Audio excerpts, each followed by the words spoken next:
Hello everyone. Today's topic is the basic economic problem. So, what is the economic problem? First, we need to know two key points, two main concepts. Resources are scarce, resources are finite. There aren't enough resources. Why is that a problem? Because human wants are infinite. Our desire for more will keep increasing as we get more. That's human nature. So resources are scarce, there's not enough to satisfy our infinite human wants. What does this lead to? This leads to choices on how we allocate resources. By we, that means government, consumers, and firms. So under consumers, there's individuals and households.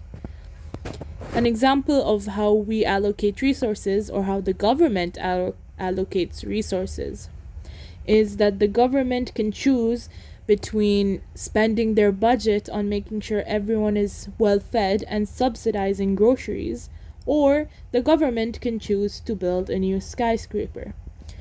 For consumers, it's whether should we buy a laptop or should we buy a phone? Like, what should we spend our money on? For firms, it's what to produce.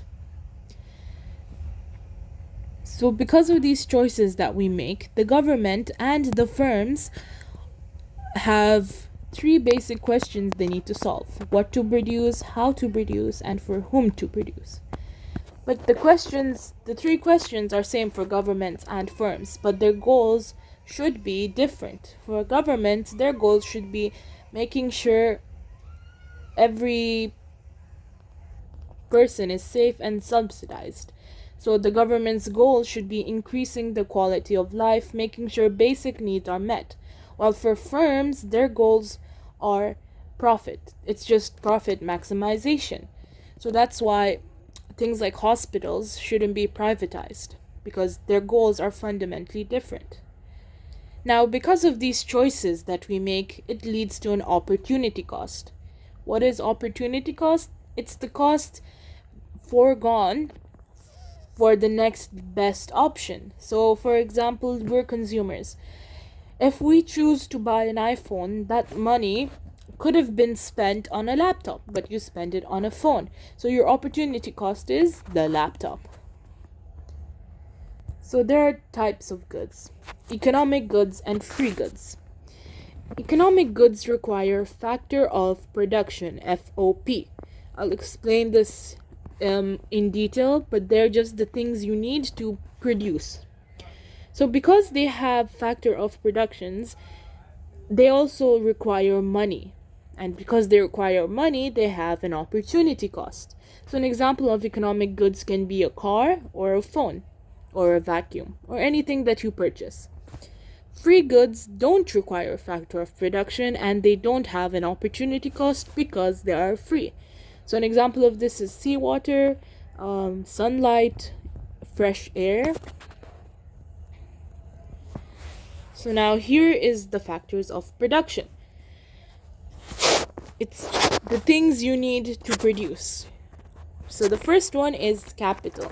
Capital is man-made goods that are used in production, like machines and factories.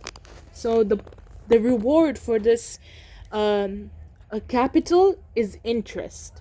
What is interest? It's when you buy something and they make money for you.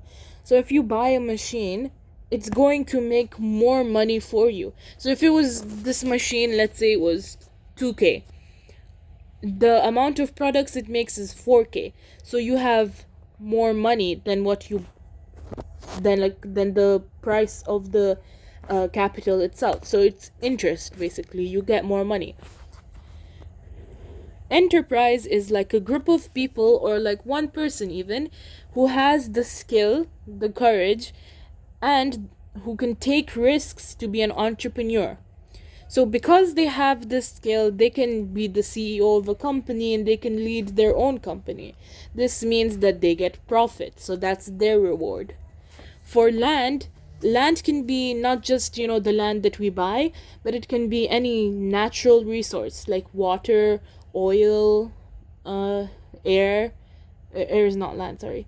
Just like water, oil, mines. These are all land. So the reward of land is rent. Our final factor of production is labor. Labor is just human work. So this can be either physically or mentally. Like, for example, there is mine workers, but that's an example of labor. But there's also office workers, which is also an example of labor. So this labor, the reward of labor is wages. So that is it for today. Thank you guys for watching. I hope you learned something new today. Bye.